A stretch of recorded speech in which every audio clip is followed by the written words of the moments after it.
Chapitre 4. Quelques précisions sur l'ennemi, suite. Ce vieux adultère, dit saint Augustin, n'a point d'autre délice que de corrompre les âmes pudiques. Ainsi, ne vous étonnez pas si ses poursuites sont opiniâtres. Ayant bien eu l'insolence de traiter d'égal avec Dieu, il croit qu'il ne sera pas difficile d'abattre une créature impuissante. Et si renversé comme il est par le bras de Dieu dans les gouffres éternels, remarquez ce raisonnement chrétien. Il ne cesse néanmoins, par une vaine opiniâtreté, de traverser autant qu'il peut les desseins de sa providence.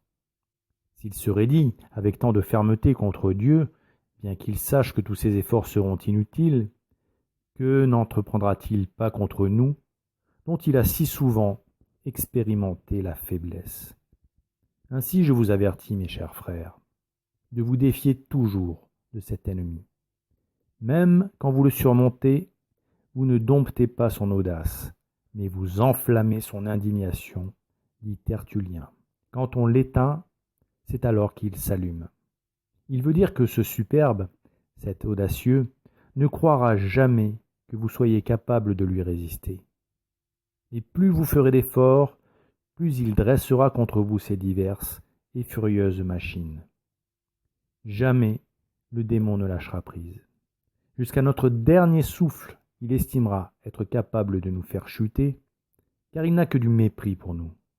Et il mettra des moyens illimités pour perdre une âme. Faire chuter et posséder une âme est la seule chose qui distrait le démon, en lui apportant une forme de satisfaction malsaine. Bossuet nous met en garde contre sa malice et ses procédés malhonnêtes. Vous vous imaginez peut-être, fidèles, que s'il est si audacieux, il vous attaquera par la force ouverte. Ah, qu'il n'est pas de la sorte. Il est vrai, c'est l'ordinaire des orgueilleux d'exercer ouvertement leurs inimités. Mais l'inimité de Satan n'est pas d'une nature vulgaire. Elle est mêlée d'une noire envie qui le ronge éternellement. Il ne peut souffrir que nous vivions dans l'espérance de la félicité qu'il a perdue, que Dieu, par sa grâce, nous égale aux anges, que son Fils se soit revêtu d'une chair humaine pour nous faire des hommes divins.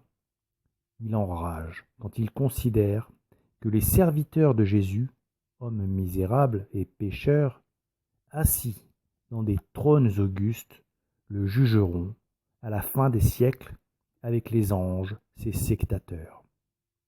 Cette envie le brûle plus que les flammes.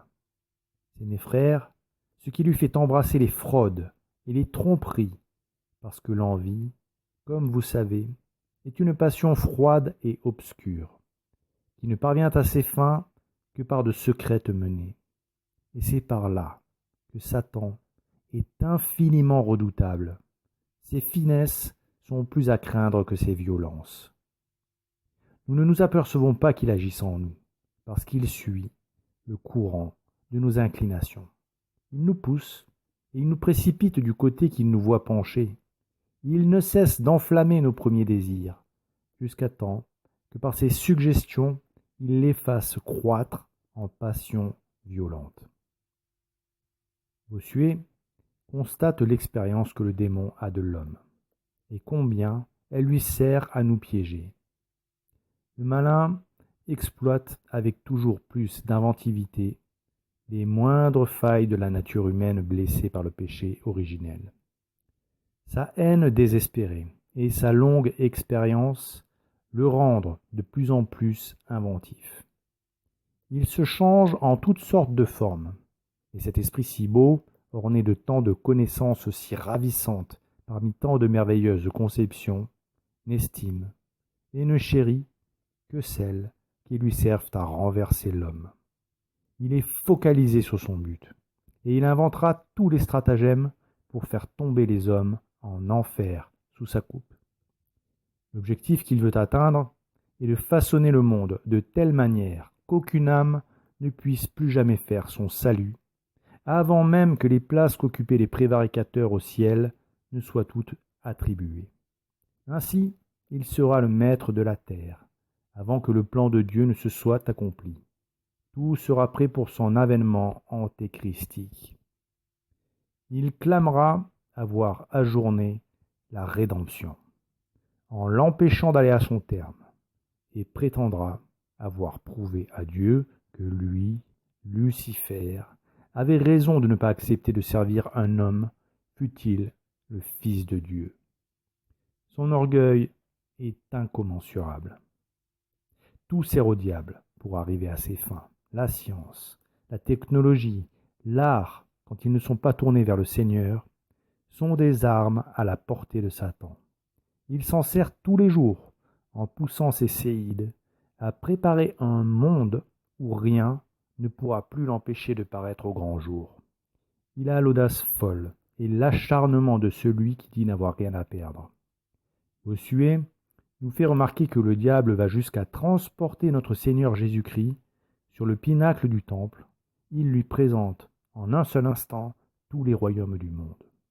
Ce procédé, il l'utilise encore aujourd'hui avec chacun d'entre nous, grâce à la technologie. En effet, en nous connectant à Internet, en un instant, nous sommes face à tous les royaumes du monde, depuis ceux qui ne sont plus que des vestiges, à ceux qui se construisent jour après jour. En un instant, nous sommes face à tous les savoirs, à toutes les connaissances, à tous les arts, mais aussi à toutes les perversions. Quel piège redoutable! Quel éblouissement face à tout ce savoir à portée de clic! Qu'il est facile de se sentir tout-puissant. Mais nous pouvons malgré tout éviter la chute. Comme le Christ nous l'a montré face au tentateur, il nous suffit pour cela de demander la grâce. Bossuet disait toujours dans le même sermon, « C'est une envie furieuse qui enflamme les démons contre nous. Ils voient qu'étant leurs inférieurs par nature, nous les passons de beaucoup par la grâce. Ils ne sauraient considérer sans un déplaisir extrême que dans des membres mortels, nous puissions, par la miséricorde divine, approcher de la pureté des substances incorporelles.